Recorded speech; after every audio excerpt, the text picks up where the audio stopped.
Hey Mr. Harrison, so I was just making up my practice test and I wanted to put in a tangent question, and then I realized I haven't even done any review on that or taught any lessons on that on here, so I figured I should probably teach that before I put it on the quiz. So this is the equation you're going to be given right there, and then they usually give you an x value. So this is what you're given in the question: the original formula and the x value. So the very first thing you have to do, and what they're looking for in the question, is to figure out the rate of change when x is at this point in this equation.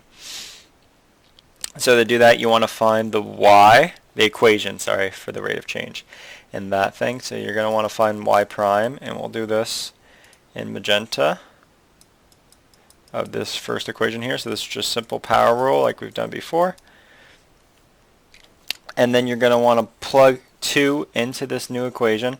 So you're going to have f prime of x f2 is going to equal, we're going to have 2 times 2, which is 4, minus 5 is going to be equal -1.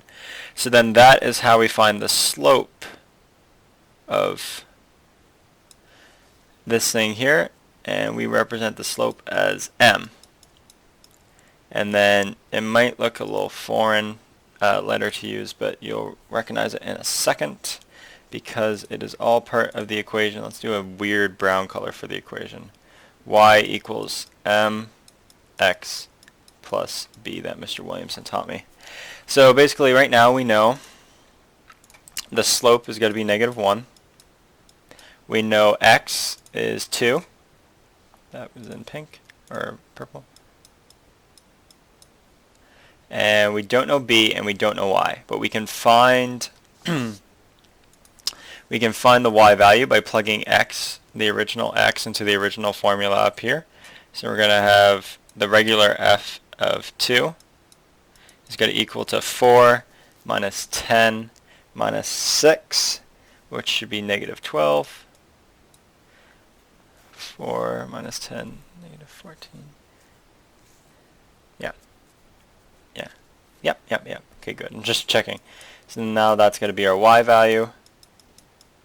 And now we're all set up to solve for m. Or b, sorry. Plus, so we're going to have b in that. So we're going to have, this is going to form -2. We're going to add 2 to both sides. So this is going to become 10. -10, sorry. And that's going to be equal to b. Now, we've solved for b, but we didn't rewrite the equation yet. This one's a little bit different than all the other ones. You want to retake this y equals mx plus b formula that you had at the start.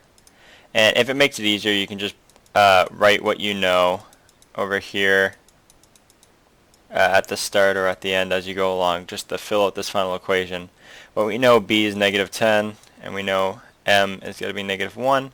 And then you just rewrite the equation as we started out as y equals m x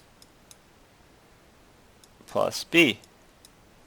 So this is going to be the equation for when x is -2 up top there. And that will tell you the rate of change at any, or if I can scroll up, right there. So this is how you do it. And hopefully that was clear and concise. Hopefully this is the last video. Hopefully I got a little bit sick, so hopefully my voice isn't sounding too scratchy. Anyway, have a good one.